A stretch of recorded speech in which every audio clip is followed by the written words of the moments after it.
Friends, CME Patna में आपका स्वागत है। मैं संजय सिंह। दोस्तों, अभी की जो क्लास है वो इम्पॉर्टेंट टर्म्स को लेकर के है, जो कि आपको मेनली मुख्य परीक्षा के से संबंधित है।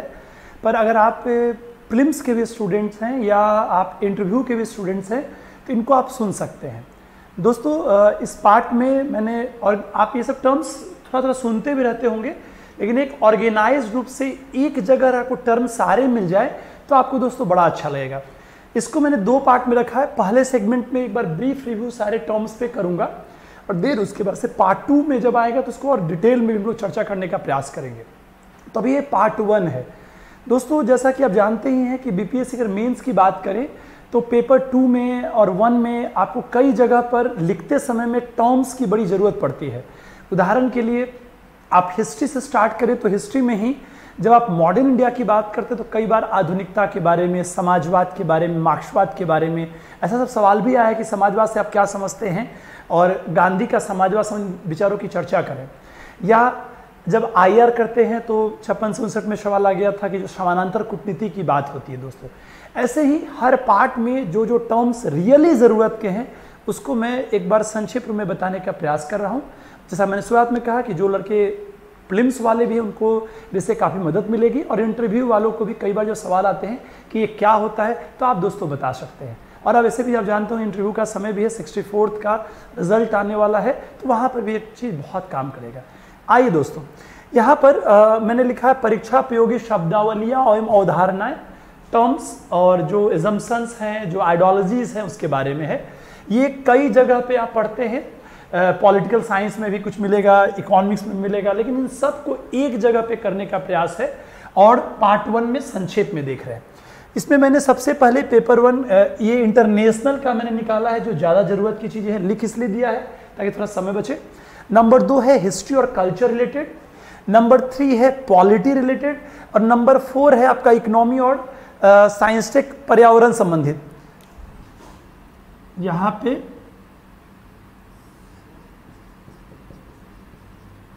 दोस्तों अभिनव झा सर आपको इकोनॉमी, पर्यावरण, साइंस पे बहुत अच्छे से बताते हैं और डिटेल करेंगे, पर मैं आपको सिर्फ संक्षेप में यहाँ पे बस बताया हूँ कि ये सबको भी ध्यान रखना चाहिए लिखते समय में। आइए, सबसे पहले यहाँ पे आईआर की चीज़ें हैं। ये टर्म्स आप सुनते रहेंगे पर जो प्रस्तुति है वो एक तरीके से है जो आपके दिमाग में बैठेगा। ऐसे ही हिस्ट्री में एक तो क्रमवार प्रस्तुति है कि समय के कालक्रम के अनुसार से कौन कौन सी विचारधाराएं प्रभावित, उसकी चर्चा दोस्तों की गई है। वैसे ही पॉलिटी में भी क्रम से है और ये प्रक्रिया हर जगह दोस्तों जारी है। यही अंतर है पढ़ाई करने का तरीका। अब यहाँ पर जैसा कि मैंने कहा पार्ट 1 में ब्रीफ रिव्यू, सबसे पहले लिखा हुआ अंतर्राष्ट्रीय संबंध संबंधी जो काम के टर्म्स है, यहाँ से शुरू किए। ऊपर में थोड़ा यहाँ बच गया था दोस्तों, मैंने ऊपर में लिख दिया है। सबसे पहले 3 टर्म्स को बेसिक लेवल पर समझ लिया जाए। अंतर्राष्ट्रीय संबंध, विदेश नीति और कूटनीति। अंतर्राष्ट्रीय संबंध सरल अर्थों में दो देशों के बीच का संबंध जो है वो अंतर्राष्ट्रीय संबंध है, या जिसको इंटरनेशनल रिलेशन कहते हैं, जैसे भारत और पाकिस्तान के बीच का संबंध अंतर्राष्ट्रीय संबंध। विदेश नीति, ये जो संबंध चलता है, जिस नीति से चलाया जाता है उसको दोस्तों विदेश नीति या फॉरेन पॉलिसी कहते हैं। हर संबंध के पीछे हित होते हैं हर देश के, और जो वो हितों की पूर्ति जिस नीति से होती है उसको दोस्तों कूटनीति या डिप्लोमेसी कहते हैं।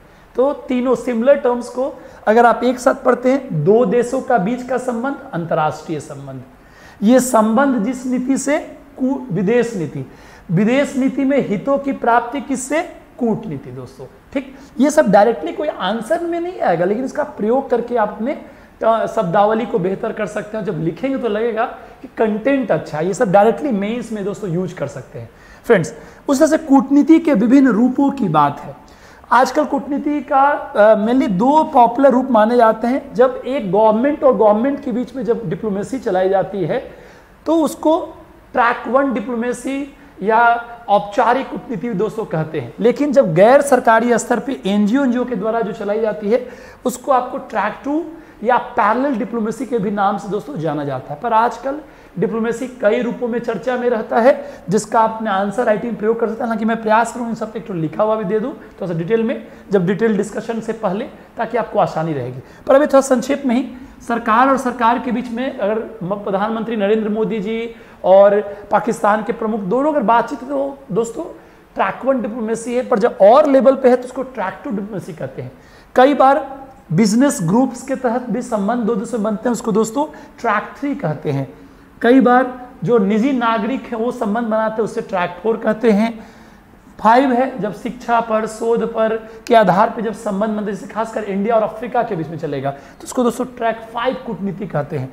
ट्रैक 6 में जब मानवाधिकार और पीस वगैरह के इश्यूज पे जब रिलेशंस या कूटनीति की बात की जाती है। वैसे ही ट्रैक 7 में धर्म का मामला, उदाहरण के लिए आप नेपाल का कंसर्न देख सकते हैं। कई बार नरेंद्र मोदी जी ने प्रयोग किया था कि वहाँ के मंदिरों में गए थे और ताकि भारत और नेपाल के संबंध में बेहतरी हो सके, तो वहाँ पे आप वर्ड यूज करते हैं कि नरेंद्र मोदी का कदम ट्रैक 7 के तहत देखा जा सकता है। वैसे ही ट्रैक 8 में है ग्रांट वगैरह करके जो डिप्लोमेसी की जाती है। ट्रैक 9 में है मीडिया और जो पब्लिक ओपिनियन के आधार पर जो डिप्लोमेसी दोस्तों की जाती है। इसके अलावा भी और भी कई सारे हैं। मेगा फोन डिप्लोमेसी है, जब फोन के स्तर पर जब बात की जाती है दोस्तों। कई बार कॉन्फ्रेंस डिप्लोमेसी है, कोई सम्मेलन में दो राष्ट्र प्रमुख गए हुए हैं, वहाँ संबंध बनाते हैं, उसको दोस्तों कॉन्फ्रेंस डिप्लोमेसी कहते हैं। इन शब्दों को प्रयोग करिएगा तो बड़े अच्छे रहेंगे, डिटेल आगे आएंगे। इसी में आ जाते हैं अंतर्राष्ट्रवाद और भूमंडलीकरण। दोस्तों अंतर्राष्ट्रवाद अगर दो या कुछ और देशों के संबंधों की बात होती है, जब राष्ट्र से बाहर की बात होती है दोस्तों उसको अंतर्राष्ट्रवाद कहते हैं।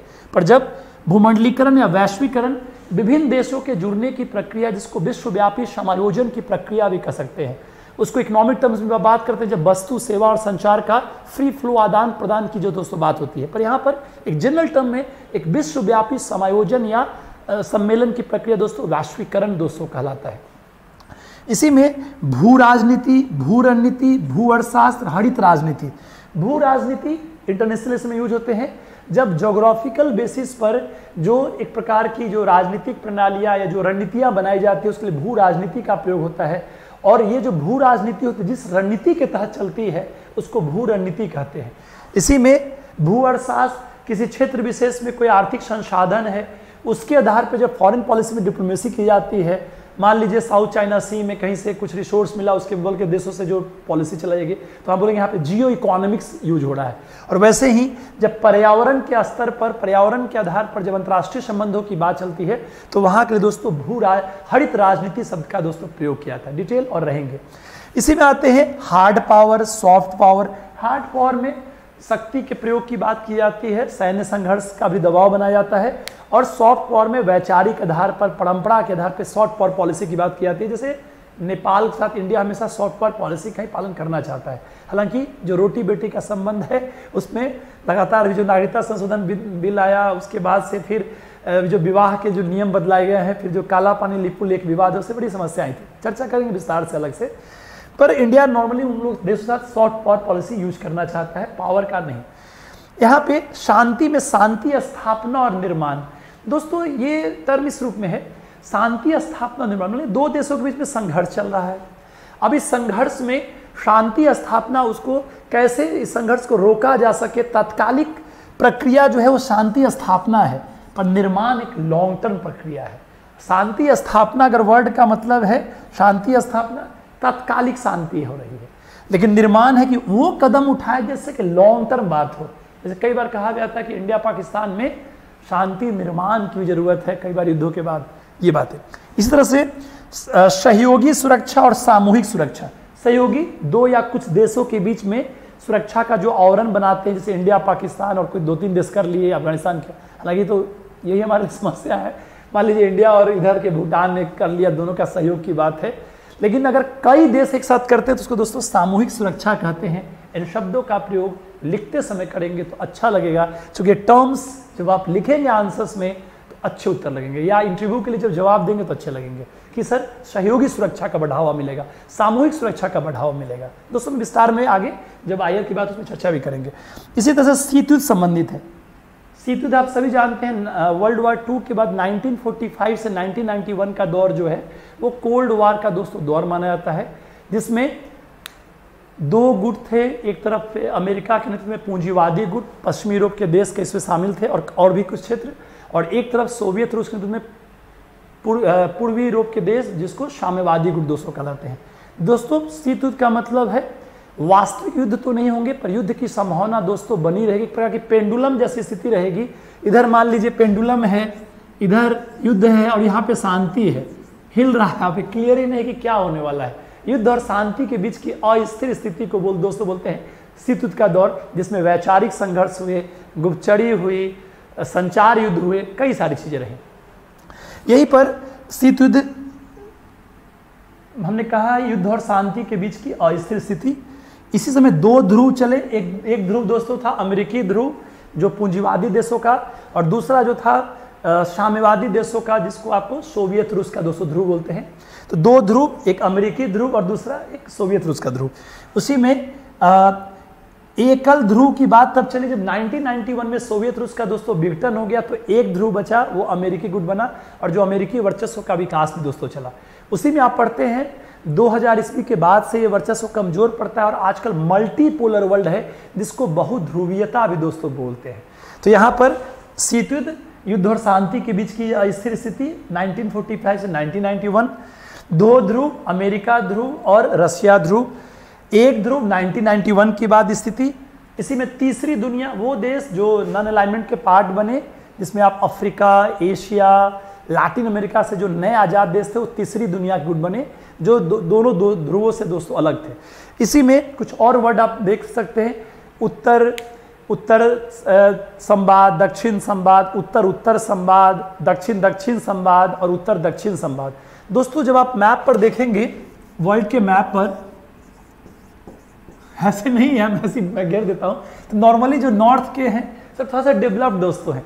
तो यहाँ पे जैसे कनाडा है और यहाँ पे पश्चिमी यूरोप का देश है, तो ये सब नॉर्थ पोल कंट्रीज दोस्तों माने जाते हैं, जो विकसित के सेंस में हैं, या और साउथ पोल में ये सब एरिया है जो दक्षिणी ध्रुव के क्षेत्र हैं। तो उत्तर डेवलप, दक्षिण जो अंडर डेवलप्ड है। तो जब भी बात होगा उत्तर संवाद, अगर कनाडा और वेस्टर्न यूरोप में डायलॉग्स डिस्कशन, उसको उत्तर संवाद कहेंगे। लेकिन जब अफ्रीका का कोई कंट्री और यहाँ पे लैटिन अमेरिका या साउथ अमेरिका जो कंट्री में डिस्कशन चल रहा है, उसको दोस्तों साउथ कोऑपरेशन कहेंगे। या अगर उत्तर दक्षिण मतलब कोई डेवलप्ड और कोई पिछड़ा, तो इन शब्दों का प्रयोग आईआर में दोस्तों होता रहता है। विस्तार जब हम लोग कोई टॉपिक पढ़ेंगे तो वहां पे करेंगे। इसी में आ जाते हैं दोस्तों लास्ट में भय संतुलन। भय संतुलन डरा धमका के होता है दोस्तों, मान लीजिए अपने नाभिकीय एटॉमिक पावर का प्रयोग करके भय दिखा करके संतुलन बनाने के प्रयास है। और एक दोस्तों होता है शक्ति संतुलन, जिसमें कि शांति की बात को लेकर, स्थिरता की बात को लेकर जो बैलेंस बनाने की कोशिश जाती है, इस शब्द का प्रयोग दोस्तों होता है।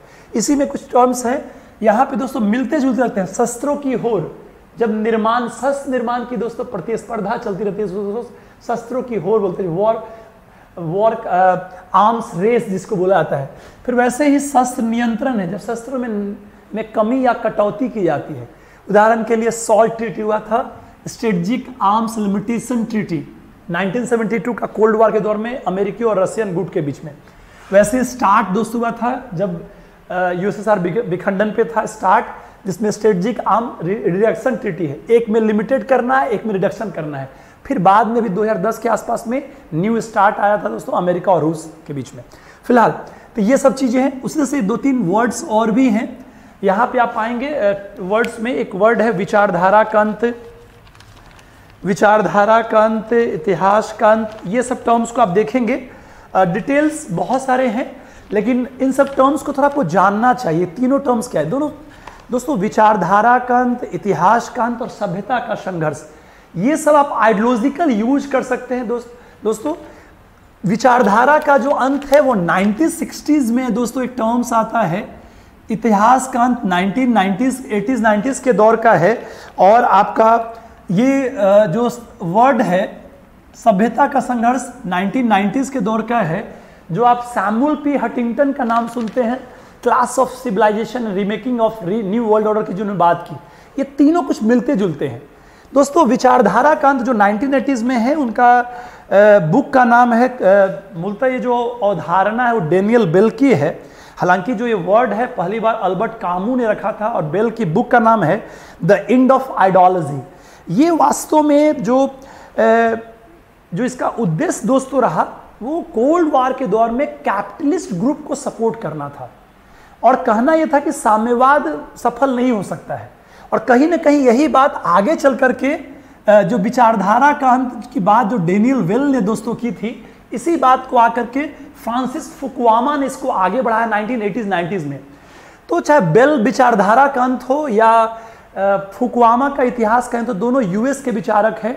और फिर आपको आगे चल करके जो सैमुअल पी हंटिंगटन है, ये तीनों कहीं ना कहीं जो अमेरिकी विचारक हैं, वो एक प्रकार से पूंजीवाद के समर्थक हैं, एक प्रकार के यूएस मॉडल के समर्थक हैं, निजी स्वामित्व की बात कर रहे हैं, एलपीजी मॉडल को प्रमोट करने की बात कर रहे हैं, और जो यूएसएसआर का जो साम्यवादी मॉडल था उसका वो एक प्रकार से उसकी जबरदस्त आलोचना कर रहे हैं। तो यहाँ पे ये तीनों वर्ड्स, विचारधारा का 1960s डेनियल बेल, मतलब सरलतम शब्दों में काम की बातें बोल रहा हूँ, डिटेल बाद में। इतिहास का 1980s फ्रांसिस फुकुयामा, सभ्यता का संघर्ष 1990s में।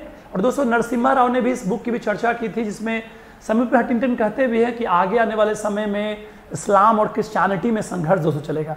ये एक प्लांट रहता है, यूएस ऐसा करता है कि आगे की बात को, हालांकि अभी तो चाइना जबरदस्त चुनौती दे रहा है, कई बार मैं चाइना आगे बढ़ रहा है उससे, फिलहाल वो अलग संघर्ष है।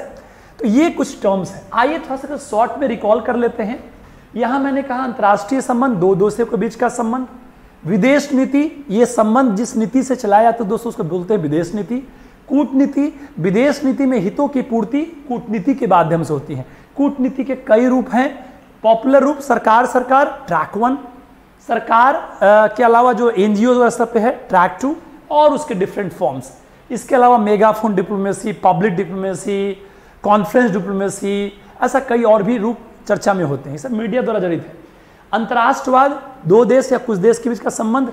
भूमंडलीकरण, पूरे विश्व के कई देशों के जुड़ने की प्रक्रिया। भू राजनीति, जो ज्योग्राफी बेस्ड राजनीति चलती है और ये जिस रणनीति चलता है उसको भू अर्थशास्त्र। अगर कहीं पर कोई मिनरल्स है या कोई आपका पेट्रोलियम के संसाधन के हैं, तो उसके आधार पे उनका इकोनॉमिक बेस पे जो पॉलिटिक्स चलता है उसके लिए भू अर्थशास्त्र का प्रयोग करते हैं। और जब पर्यावरण आधारित राजनीति में आईआर में हरित राजनीति की भी यूज की जाती है। दोस्तों इसी में आगे आ जाइए, हार्ड पावर, जब सैन्य और अन्य माध्यमों से अपनी बात को मनवाने का प्रयास, जब परंपरा और माध्यमों से या वैचारिकता के आधार पे तो सॉफ्ट पावर। शांति स्थापना, तात्कालिक स्तरों पे शांति निर्माण लॉन्ग टर्म लेवल पे। इसी में सहयोगी सुरक्षा, दो या कुछ देशों का, सामूहिक सुरक्षा कई देशों का। शीत युद्ध संबंधित में शीत युद्ध 45 से 91 की व्यवस्था, दो जिसमें रियल वॉर तो नहीं होते पर वॉर जैसी संभावना बनती रहती है। वैचारिक लड़ाई है, संचार युद्ध है, एक प्रकार का शस्त्रों की होड़, और कई सारी प्रक्रिया जारी रहती हैं। उसी में दो ध्रुव, अमेरिकी और रशिया गुट। एक ध्रुव 1991 के बाद, तीसरी दुनिया, अफ्रीकन, एशियन और लैटिन अमेरिकन कंट्रीज जो दोनों ध्रुव से नहीं जुड़े। फिर संवादों में उत्तर विकसित का समूह, दक्षिण पिछड़े का, उत्तर उत्तर विकसित में जुड़ाव, दक्षिण दक्षिण पिछड़े का जुड़ाव। अगर उत्तर दक्षिण मतलब विकसित और अविकसित का जुड़ाव। फ्रेंड्स ये सब वर्ड यूज करना है आगे। भय संतुलन, नाभिकीय स्तरों के आधार पर करना। शक्ति संतुलन, शांति स्थापना, स्थिरता की बात करना। शस्त्रों की ओर निर्माण की जो प्रतिस्पर्धा चलती रहती है। कमी, शस्त्र नियंत्रण कहते हैं, और निशस्त्रीकरण मतलब शस्त्रों की समाप्ति। भारत अक्सर कहता है, एक मैंने नोट्स भी दोस्तों डाल रखा है, जो किस प्रकार से जो पॉलिसीज चला है 1897 के हेग कॉन्फ्रेंस से लेकर के वर्तमान तक, कैसे न्यूक्लियर वेपन्स पे बात चलते रहा, और उसमें जो इंडिया का जो एनपीटी पे, सीटीबीटी पे, पीटीबीटी पे जो रोल है उसकी मैंने चर्चा की। आगे मैं करूंगा आईआर में, पर ये एक थोड़ा सा इसको देखे रहेगा। देन फिर मैंने कहा ये कोल्ड वार के दौर में ही विचारधारा का 60s में डेनियल बेल जो पूंजीवाद को समर्थन देंगे, अमेरिकी गुट को समर्थन देंगे। इतिहास का अंत फ्रांसिस फुकुयामा, और सभ्यता का संघर्ष जो है दोस्तों सैमुअल पी हंटिंगटन। विस्तार अलग से। अब इसी में हम लोग आते हैं कुछ और टर्म्स पे, जिस पर एक थोड़ा सा शॉर्ट में देखें। इतिहास के ये सब टर्म्स बार बार यूज होंगे। मैं नॉर्मली ये सारे वर्ड्स दोस्तों अपनी क्लासेस में यूज करता हूं, पर एक जगह लिखा रहने से आपको थोड़ी पढ़ने में दोस्तों मदद मिलेगी। मैं राज व्यवस्था जो पढ़ाऊंगा तो ये सारे वर्ड्स को यूज करता रहूंगा आंसर राइटिंग में। हमको साथ देंगे देवानंद सर भी, वो भी कुछ बताएंगे, पर एक जगह लिखा था दोस्तों मदद मिलती है। और इस पे आपको अभिनव झा सर बताते रहेंगे, इसके अलावा बहुत बताएंगे, उनका स्पेशलाइज्ड है, बट मैंने थोड़ा सा बस बताया। जैसे इकोनॉमी प्रकार में पूंजीवादी, समाजवादी। तो पूंजीवादी आप जानते हैं कि निजी तत्वों की बात होती है, समाजवादी में सरकार के तत्व होते हैं, सार्वजनिक नियंत्रण की बात दोस्तों होती है। अब उसी में एक वर्ड सुनिएगा, क्रॉनिक कैपिटल, सोशल कैपिटल, ऐसे बड़े वर्ड होते हैं। जैसे यूपीएससी पूछ रहा है सोशल कैपिटल।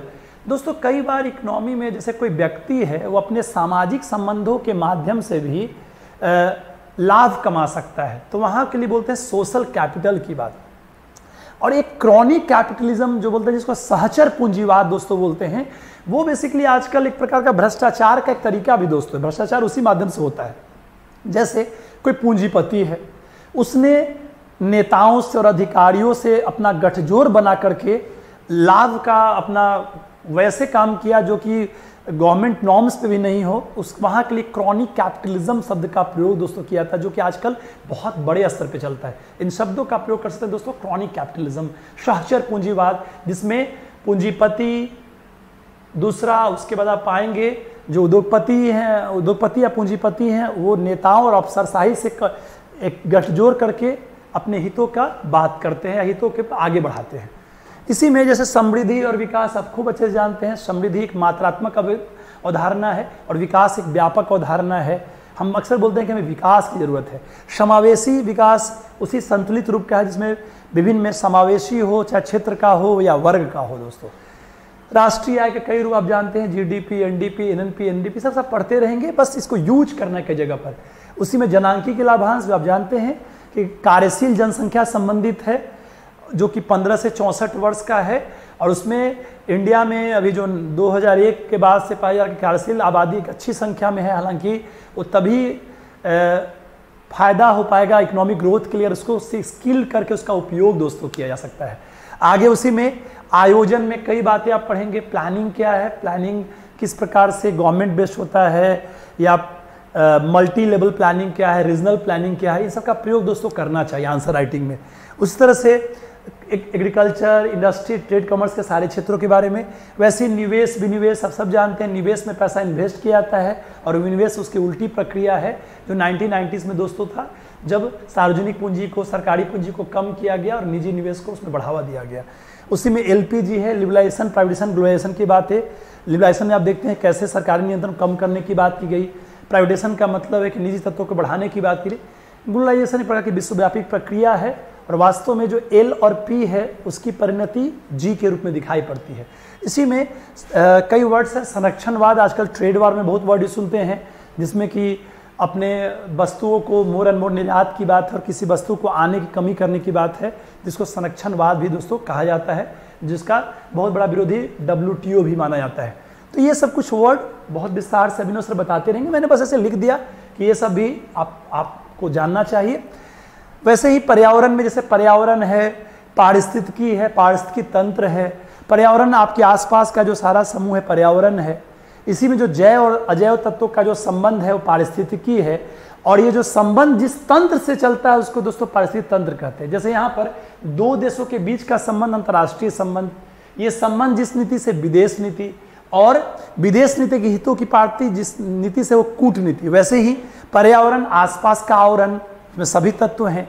पारिस्थितिकी जो जैव और अजैव का जो संबंध है, और पारिस्थितिकी तंत्र यह संबंध जिस प्रक्रिया से पारिस्थितिक तंत्र कहते हैं। विस्तार अभिनव से बहुत अच्छे से बताएंगे। उसी में आगे जैसे ऊर्जा जब पढ़िएगा, 5 टॉपिक मेनली बीपीएससी पढ़ना है, पर्यावरण, ऊर्जा, आईटी, बायोटेक और स्पेस। और नॉर्मली इसमें अप्लाइड दोस्तों क्वेश्चन ज्यादा पूछता है। यहाँ पर सुरक्षा है। ऊर्जा सुरक्षा का मतलब है दोस्तों मांग और पूर्ति में संतुलन हो, जितनी मांग है उतना पूर्ति भी आपके पास हो। दूसरा है ऊर्जा कूटनीति। ऊर्जा कूटनीति दोस्तों एक इंटरनेशनल पॉलिसी का ही पार्ट है। जैसे कहीं पर अब देखते होंगे वेस्ट एशिया में, ईरान, इराक, जो सहारा इलाका में ऑयल डिप्लोमेसी चलता है, तो ऑयल डिप्लोमेसी चलते अमेरिका भी वहाँ इंटरेस्ट लेता है, और भी देश।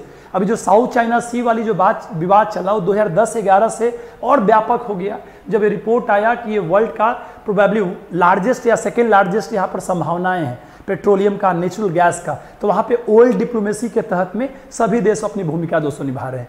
इस तरह से है ऊर्जा स्वतंत्रता। ऊर्जा स्वतंत्रता दोस्तों ऊर्जा की आत्मनिर्भरता संबंधित है। तो ऐसे कई सारे टर्म्स आपको जानना चाहिए। फिर आईटी में कई सारे वर्ड्स हैं, पढ़ेंगे आप। बायोटेक में जब इन्वायरमेंट और आईटी, इन्वायरमेंट में जो बायोडाइवर्सिटी है, उस बायोडाइवर्सिटी को जब आईटी के माध्यम से उपयोग कर सकते हैं, विज्ञान तकनीक माध्यम से उपयोग करते हैं, तो उससे आपको बायोटेक की बात दिखाई पड़ती है।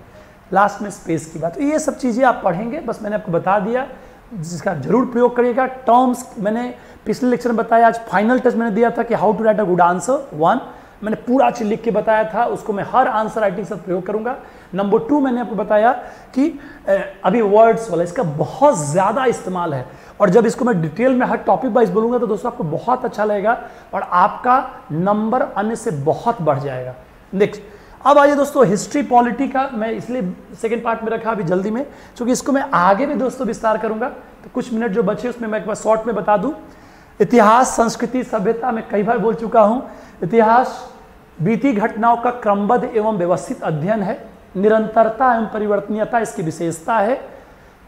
यह स्रोत आधारित होता है और इसमें विचारधारा या इतिहास लेखकों की भूमिका होती है। History study of past events in a logical and systematic manner. The main feature of history is its continuity and change. It is source based and there was a role of historian in history. ऐसी कई बातें हैं। उस तरह से संस्कृति और सभ्यता साथ साथ रहता है। संस्कृति जीवन शैली है जिसमें भावनात्मक पक्षों पर, अमूर्त पक्षों पर, इंटेंजिबल या अमूर्त चीजों पर जोर दोस्तों होता है, इमोटल चीजों पे। सभ्यता एक मूर्तिमान चीजें होती हैं दोस्तों, एक व्यवस्थित चीजें होती हैं, दोनों साथ साथ विराजमान रहता है। अंतर बस है इसमें अमूर्तता है, इसमें मूर्तता है, इसमें विचार ज्यादा है, इसमें भौतिकता ज्यादा है। ऐसी कई बातें मैंने आर्ट एंड कल्चर में दोस्तों बताया था, इस शॉर्ट में देख लें। साम्राज्यवाद, उपनिवेशवाद, यही मैंने बता दिया है। साम्राज्यवाद एक मजबूत शक्ति द्वारा किसी क्षेत्र पे अपना प्रभाव बना करके उसका नियंत्रण स्थापित करना है।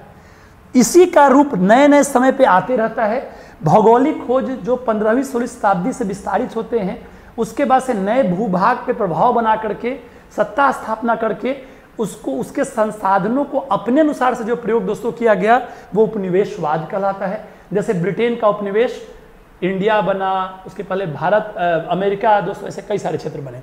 नौ साम्राज्यवाद औद्योगिक क्रांति से दोस्तों जुड़ा हुआ है। जैसे ये उपनिवेशवाद दोस्तों जुड़ा हुआ है भौगोलिक खोजों से, वैसे नौ साम्राज्य नियो इंपीरियलिज्म जुड़ा हुआ दोस्तों औद्योगिक क्रांति से, जो 18वीं सेंचुरी के मिड में ब्रिटेन से प्रारंभ होता है।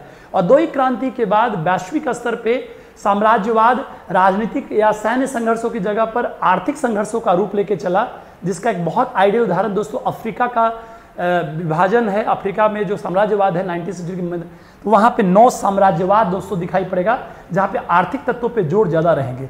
नौ उपनिवेशवाद, नियो कॉलोनिज्म, ये दोस्तों सेकेंड वर्ल्ड वॉर के बाद में दोस्तों आता है, जहां एमएनसीज या जो विकसित देश है पिछले क्षेत्रों में इन्वेस्टमेंट के नाम पर दोस्तों उसका जो शोषण करते हैं, जो आज भी चल रहा है, नौ उपनिवेशवाद, नियो कॉलोनिज्म। और ये वर्ड 1950s में घाना के राष्ट्र जो अफ्रीका का देश है, क्वामा इंक्रुमा ने इसकी बात की थी। मैं थोड़ा तेज बोला दोस्तों, एक बार था शॉर्ट में बोल देना है, आगे क्लास में बोलते रहेंगे।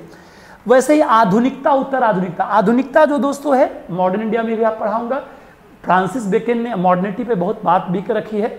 आधुनिकता का मतलब होता है परंपरा के प्रगतिशील तत्व, परंपरा में रूढ़िवादी तत्व भी दोस्तों होता है बैकग्राउंड का, जो कि आज रिलेवेंट नहीं है।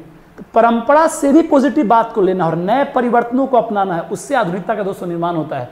आधुनिकता सिर्फ नए परिवर्तन नहीं है, सिर्फ बाहरी प्रभाव नहीं है, बल्कि हर तत्वों के मिलने से दोस्तों आधुनिकता का निर्माण चलता है।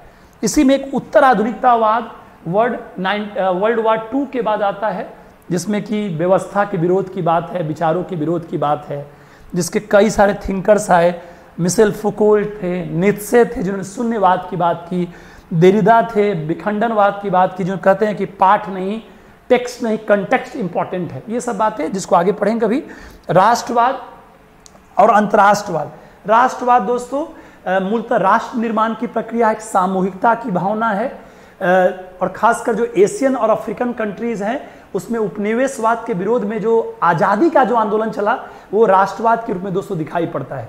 ऐसे राष्ट्रवाद को आप चाहें तो 4-5 बातों में बोल सकते हैं। एक ऐतिहासिक विकास की प्रक्रिया में, एक भौगोलिक सीमा में, वहां पे रहने वाले जाति समुदायों के बीच विभिन्न आधारों पे, राजनीतिक, सामाजिक, सांस्कृतिक जो एकता का निर्माण होता है दोस्तों, उसको राष्ट्रवाद कहते हैं। भारतीय संदर्भ में राष्ट्रवाद के निर्माण में भावनात्मक तत्वों की भी बड़ी भूमिका रही, जबकि जो यूरोपीय परिप्रेक्ष्य में भौतिक पक्षों की भी दोस्तों भूमिका रहती है।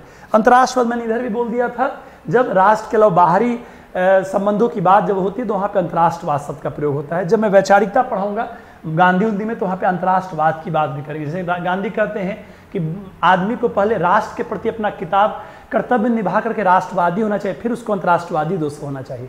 इसी में आंदोलन, विद्रोह, क्रांति, आंदोलन, व्यवस्था, एक जो स्थापित व्यवस्था है उसी में विभिन्न मुद्दों को लेकर के एक जनसमूह अपनी मांग रखता है, चाहे वो राजनीतिक मांग हो, आर्थिक मांग हो, समझ, जिसके 8 तत्व मैं अक्सर बताता रहता हूं: कारण, उद्देश्य, नेतृत्व, संगठन, विचारधारा, कार्यक्रम, जनसहभागिता, उपलब्धियां। विस्तार मेरे मॉडर्न क्लास में रहेगा। विद्रोह और क्रांति, विद्रोह का ही अगला जो अवस्था है वो क्रांति है। विद्रोह में स्थापित व्यवस्था में परिवर्तन की मांग दोस्तों होती है, और क्रांति उस व्यवस्था का अंत करता है, आमूलचूल परिवर्तन करने वाली घटना होती है, बहुआयामी दूरगामी घटना होती है। विस्तार में आगे दोस्तों करते रहूंगा क्योंकि एक ब्रीफ है। उसी में समाजवाद, मार्क्सवाद, साम्यवाद। समाजवाद में आप पाएंगे उत्पादन वितरण के साधनों पे सामाजिक स्वामित्व की दोस्तों बात की जाएगी। इसी का एक रूप आएगा मार्क्सवाद, जिसमें वैज्ञानिक समाजवाद की बात होगी दोस्तों। और मार्क्सवाद द्वंदात्मक भौतिकवाद की अवधारणा पर रहेगा, जिसमें द्वंद्व का तात्पर्य सभ्यता के विकास क्रम में एक संघर्ष चला है, द्वंद्व चला है, और इसी से वर्ग संघर्ष आएगा, और इसी से इतिहास की भौतिकवादी व्याख्या आएगी। मार्क्सवादी विचारों पर ही जो व्यवस्था आएगी उस साम्यवाद में आएगा, जो राज्यविहीन बात है, वर्गविहीन समाज है, मजदूरों के अधिनायक तंत्र की बात है, जो लेनिन के नेतृत्व में रसिया में आया, जहां पर मजदूरों की बात विशेष कर थी, और माओ के नेतृत्व में किसानों के आधार पे 1949 में चीन में दोस्तों आया। वामपंथ, दक्षिणपंथ मूलतः फ्रांस क्रांति से उभरा वर्ड है, जो राजा 1789 क्रांति के बाद राजा समाप्त दोस्तों नहीं हुआ था, जो राजा के दोस्तों बाएं साइड में थे, वो जो बाएं साइड बैठते थे, जैसे इधर मेरा बाएं साइड है, तो ये सत्ता के विरोधी थे, और जो दाहिने साइड में सत्ता समर्थक थे दोस्तों। बाद में वामपंथी वर्ड मार्क्सवाद से दोस्तों जुड़ने लगा। विस्तार से बात करूंगा आगे। फेबियनवाद वास्तव में समाजवाद का ही वो रूप है, जैसे समाजवाद 2 रूप में बात हो सकती है, लोकतांत्रिक और क्रांतिकारी। क्रांतिकारी में मार्क्स वाला वर्ग संघर्ष है, पर जो लोकतांत्रिक समाजवाद वो सब लोग कहता है, जो लोकतांत्रिक तरीके से समानता की स्थापना दोस्तों है। तो फेबियनवाद ब्रिटेन में पैदा हुआ था, जो कि धीरे धीरे समाजवाद की स्थापना की बात करता है। इसी में अराजकतावाद मूलतः राज्यविहीन व्यवस्था की बात है, जिससे टॉल्स्टॉय भी दोस्तों प्रभावित माने जाते हैं, उनको नैतिकतावादी, अराजकतावाद भी कहा जाता है दोस्तों। और महात्मा गांधी भी बोलते हैं कि वो भी एक सीमा तक अराजकतावादी है, जहां वो राज्यविहीन लोकतंत्र की दोस्तों बात करते हैं। फाशीवाद, नाजीवाद दोस्तों सर्वसत्तावादी विचारधारा है, एक पार्टी, एक व्यक्ति केंद्रित विचारधारा है। गांधीवाद विस्तार से आप पढ़ते ही हैं। नारीवाद, नारी समता की बात, नारी की समानता की बात। अब थोड़ा शॉर्ट में इसको देख लिया जाए, क्योंकि ये सब दोनों टॉपिक हम हिस्ट्री पॉलिटी हमेशा पढ़ाते रहेंगे। राज व्यवस्था, शासन व्यवस्था की बात है, जिसके कई रूप हैं। पहले सामंत तंत्र था, राजतंत्र रहा, अभी लोकतंत्र, गणतंत्र, जनतंत्र, कई वर्ड है। कम्युनिस्ट रिजीम में जनतंत्र होता है दोस्तों, और ऐसे सबसे पॉपुलर रूप लोकतंत्र है, जो कि कई सिस्टम में, संसदीय व्यवस्था में, अध्यात्मक व्यवस्था में कई रूपों में आता है। मैं इसको विस्तार से पॉलिटी में बताऊंगा भी। राज्य जो है वो भू क्षेत्रीय इकाई है, इसके 4 तत्व होते हैं। एक भूगोलिक क्षेत्र, वहाँ जनसंख्या, संप्रभुता और सरकार। संप्रभुता सबसे महत्वपूर्ण लक्षण है। राष्ट्र जो है वो ऐतिहासिक सांस्कृतिक बात है। संविधान एक लिखित कानूनी दस्तावेज, जिस पे शासन चलता है। और संविधानवाद राज व्यवस्था की एक संकल्पना है, जिसका आधार संविधान होता है, जिसका उद्देश्य विधि का शासन होता है, और जो संविधान की सर्वोच्चता में बात करता है। इंडिया में भी डिबेट चलता है कि संसद सर्वोच्च की संविधान न्यायपालिका सर्वोच्च, पर मूलतः इंडिया में संविधान ही सर्वोच्च है। न्याय समानता और निष्पक्षता की बात होती है, जो रशियन रेवोल्यूशन से भी दोस्तों जुड़ा हुआ है, राजनीतिक, आर्थिक, सामाजिक न्याय। इसी में आप पाएंगे स्वतंत्रता, बंधन, मुक्ति की बात है। समानता, विशेष अधिकार और विषमता की समाप्ति है। उदारवाद व्यक्ति स्वतंत्रता पर है। लेजेस फेयर, हस्तक्षेप या निजी तत्वों की बात है, जो 1850 के औद्योगिक क्रांति के परिप्रेक्ष्य में खासकर एडम स्मिथ के विचारों से दोस्तों आता है। नौ उदारवाद 1980s की जो एलपीजी पॉलिसी है, नौ उदारवादी है। इसी में व्यक्तिवाद का मतलब मूलतः व्यक्ति हित सर्वोपरि है, राज्य भी उसी पक्ष में काम होना चाहिए। और उसी में उपयोगितावाद है, जो बेंथम की विचारधारा है, अधिकतम लोग को अधिकतम सुख देने की अवधारणा, जो ब्रिटेन से 19 से पॉपुलर हुई है। उसी में आदर्शवाद, जिसमें नैतिक मूल्यों की बात होगी, कांट की बात है, और उसमें भौतिकता का विरोध की बात है। दोस्तों एक संक्षिप्त रूप था, जिसमें हमने थोड़ा सा टर्म्स कब से ये पता चला क्या क्या चीज़ पढ़ना है, और आधे घंटे में ज़्यादा प्रयास जैसे हो नहीं सकता था। बस आप सबका विश्वास बना रहे। हम लोग फिर नेक्स्ट बात में इसको विस्तार से आएंगे। धन्यवाद दोस्तों।